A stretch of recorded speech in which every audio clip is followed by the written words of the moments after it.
The lobby froze the moment receptionist Tessa Ward jabbed a finger toward the black woman who had quietly stepped inside, and the look on her face was the kind of look that made every stranger know they were about to be judged before they even spoke, because in her eyes, this woman didn't belong, didn't fit, didn't match the image she believed real buyers were supposed to have, and she made sure everyone in the lobby saw her wield that power like a weapon. "You can't be in here," she snapped, loud enough for the room to hear, loud enough for agents to look up with smirks, loud enough for a junior associate to hit record on her phone because she already sensed drama and drama meant content.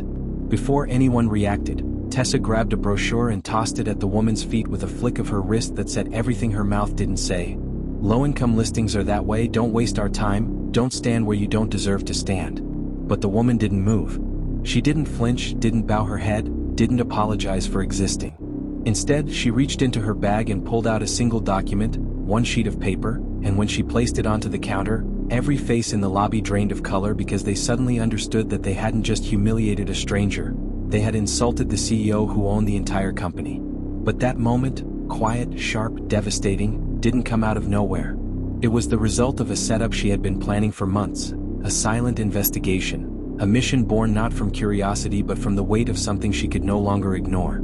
And for that, we need to pull back the curtain just for a moment to understand the truth beneath the truth. Dr. Camille Royce had not woken up that morning planning to be disrespected. She didn't need validation. She didn't need ego. She didn't need anyone to recognize her name. She ran a multi-billion-dollar real estate empire that stretched across states, luxury developments, skyscrapers, gated estates. Her name was on the documents agents bragged about closing. Her decisions shaped cities. Her vision shaped futures. She was power without noise, wealth without arrogance, authority without theatrics. And yet, for months, rumors had reached her office. Rumors whispered by employees afraid to speak publicly, murmured by clients who didn't know who to complain to, relayed by partners who thought she was too busy to care. Stories of discrimination, gatekeeping, mocking unprofitable customers, turning away clients who didn't look wealthy enough, who didn't dress wealthy enough, who didn't carry themselves with the swagger of seven-figure confidence.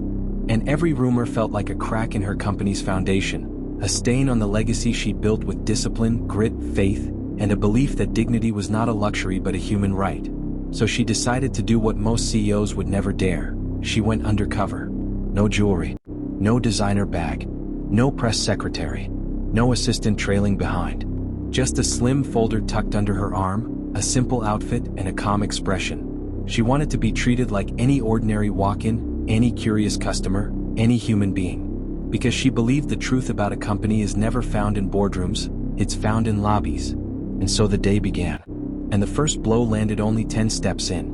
"You're not supposed to be here," Tessa snapped, chewing her gum like each pop was punctuation. "Tours are for pre-qualified buyers only." Camille stayed polite, stayed grounded, stayed intentional. "I'd like to look at the new Ridgeview listings." And the scoff that left Tessa's mouth was loud enough to slice through the air. "Yeah, no.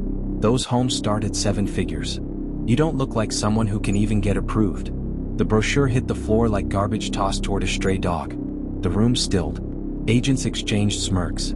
A whisper slithered across the room, "Why do they always wander in here?"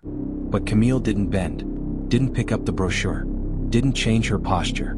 And that, her calm, her strength, her refusal to shrink, only made the room more hostile.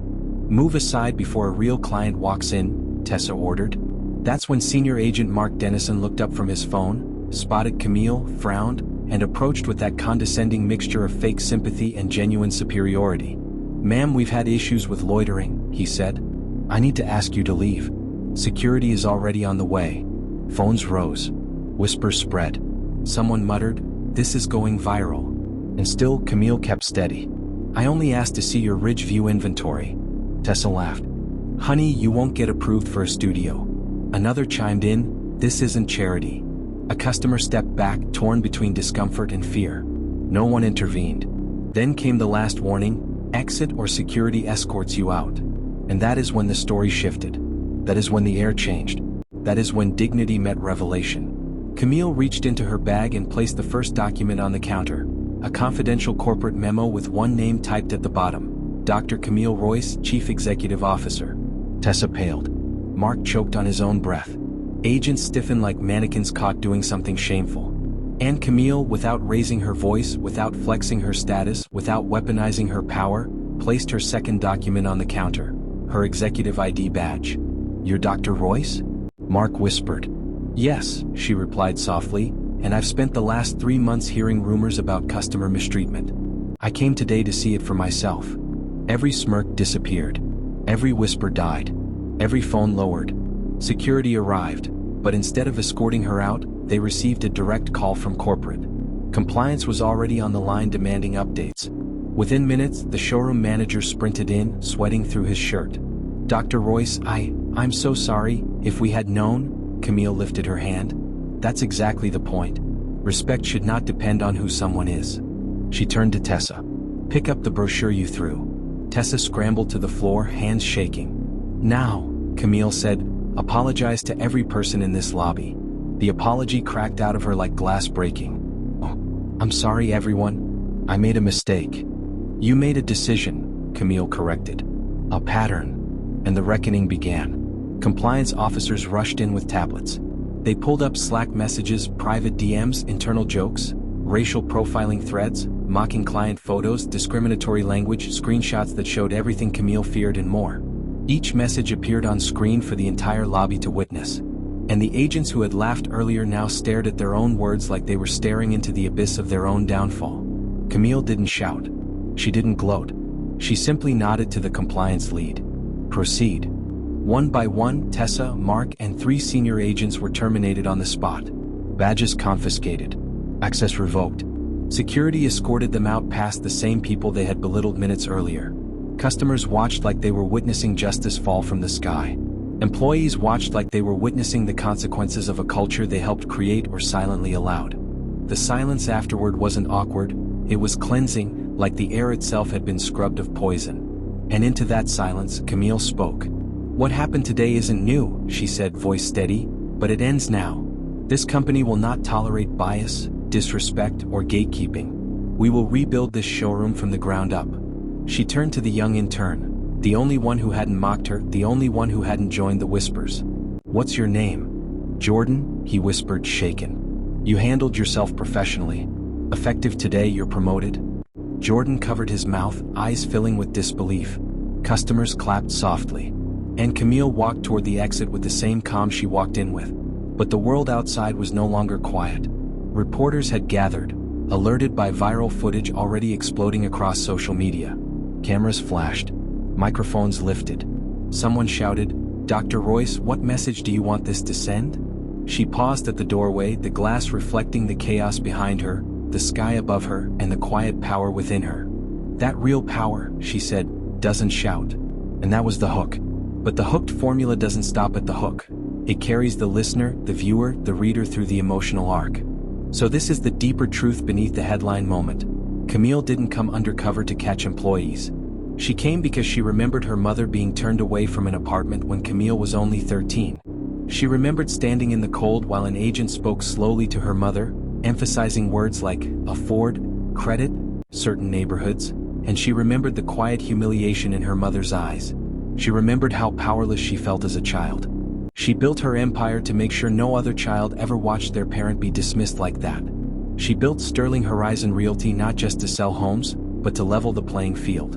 And when corruption crept in, quietly, gradually, dangerously, she decided she wouldn't let her own company become the monster she once feared.